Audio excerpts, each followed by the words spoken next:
Assalamualaikum dan salam sejahtera tuan-tuan dan puan-puan. Kita bertemu kembali di YouTube XM Malaysia. Saya Ibrahim Osman dan tajuk kali ini adalah konsep liquidity dan stop hunt dalam pasaran mata wang.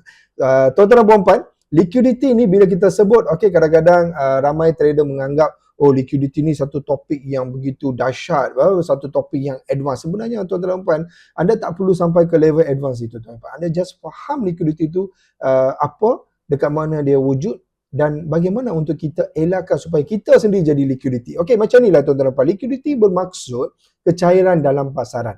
So, senang cerita, saya tak nak panjangkan, saya nak ringkaskan supaya tuan-tuan dan puan boleh faham. Liquidity adalah bermaksud kecairan. Kecairan bermaksud stop loss. Maksudnya stop loss anda adalah liquidity. Tuan-tuan dan puan. Itu satu bahasa yang paling mudah. Dan terhasil daripada pesanan ataupun order belian dan jualan tuan-tuan dan puan-puan. Tak kisahlah tuan-tuan dan puan-puan daripada retail trader ke atau mana-mana trader, sama sahaja. Setiap pesanan itu boleh jadi sebagai liquidity dan banyak wujud di stop loss trader tuan-tuan dan puan-puan. Bila saya sebut trader ni, kalau kita cakap terlalu open, senang saja retail trader macam kita tuan-tuan dan puan. Agak mudah untuk kita jadi mangsa ataupun kita senang kata jadi liquidity kepada pasaran. Biasanya liquidity ni ada kat mana? Biasanya liquidity ni paling mudah saya nak sebut adalah di kawasan-kawasan resistance dan support ataupun di kawasan high ataupun kawasan low. Kawasan ini kawasan yang popular dan boleh dikatakan memang setiap chart, setiap instrumen akan ada high dan low dan di situ akan ada liquidity. Sebab tuan-tuan dan puan, bila kita ada resistance, kenapa dia jadi resistance? Bila harga naik, dia turun ke bawah, maksudnya ada tekanan seller. Seller letak order seller dekat situ, stop loss letak kat mana? Stop loss akan letak dekat atas. Betul tak? Kalau kita tekan sell, stop loss letak kat mana? Atas kan? So itu adalah kawasan liquidity. Begitu juga dekat kawasan support. Kawasan support kat mana? Kawasan yang selalu kita buy kan? So kita buy dekat sini, stop loss kita letak kat bawah kan? Itu adalah kawasan-kawasan liquidity. Dan zon ini sering kali menjadi sasaran pergerakan harga.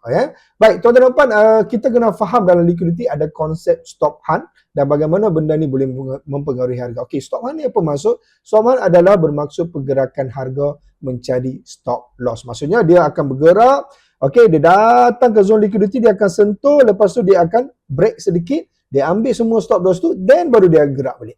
Sebab tu kita selalu bila kalau kita tanya dekat siapa pun, contohnya kita beli dekat support.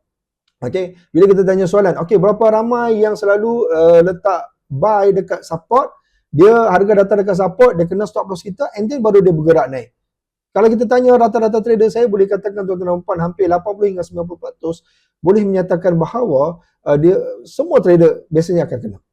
Siapa yang dah lama dalam dunia trading ini benda yang normal.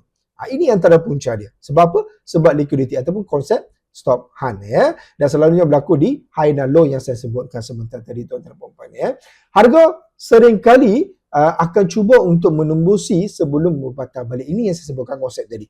Dia akan tembus dulu support ataupun resistance and then baru dia akan gerak ke arah yang selalu kita target.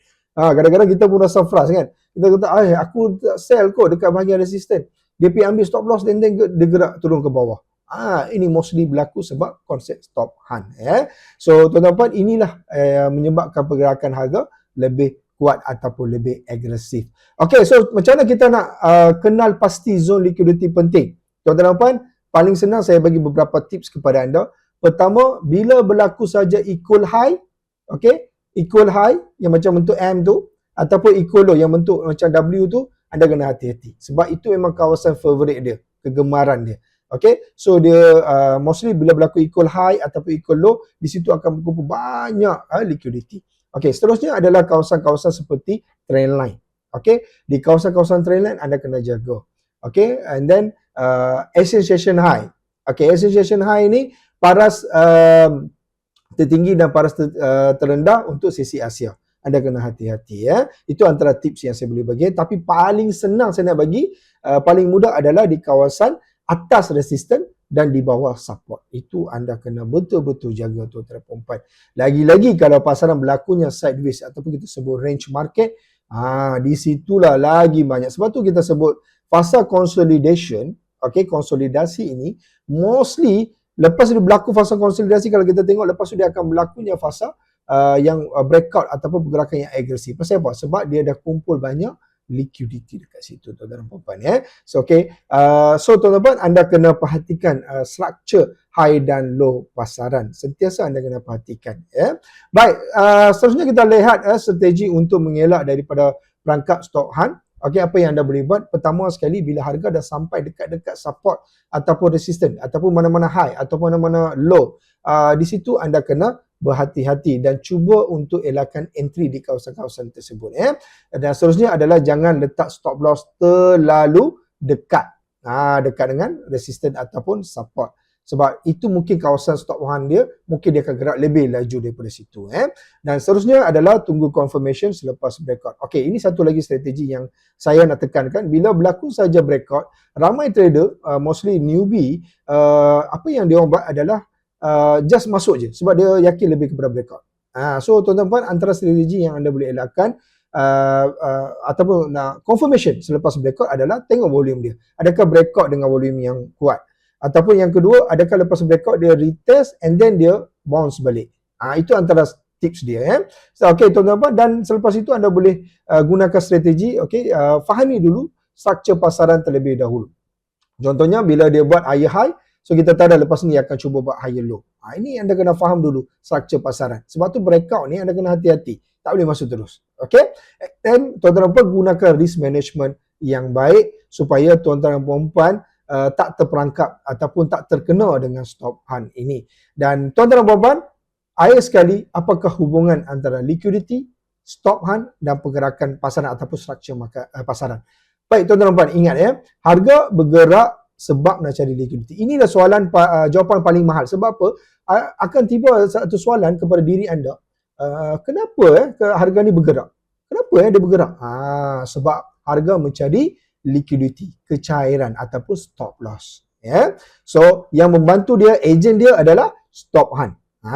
Okey, yang akan mengaktifkan order pasaran. Dan ingat tuan-tuan dan puan, liquidity ini tak kisah berada di atas atau di bawah, dia macam seolah magnet ataupun dia bagi satu boost energi ataupun tenaga kepada pergerakan harga. Sebab tu kita nampak harga bergerak naik atas turun, naik atas turun. Itu sebab dia. Sebab tu dia mostly dia akan bentuk macam wave Dan ingat tuan-tuan dan puan, selepas liquidity diambil, harga sering kali akan bergerak arah yang sebenar. Lepas dia clear liquidity, baru kita akan nampak mungkin dia akan buat reversal ataupun mungkin dia akan continue. Mungkin dia akan tengok ada liquidity lagi di atas, dia akan continue. Walaupun dia dah breakout ke atas. Dan tuan-tuan dan puan, ingat satu pesanan saya, dengan memahami hubungan liquidity, stop hunt dan juga market structure ini, dia boleh membantu tuan-tuan dan puan dalam analisa pasaran yang lebih efektif, lebih efisien dan juga lebih tepat. Baik tuan-tuan dan puan, itu sahaja. Terima kasih. Assalamualaikum dan salam sejahtera.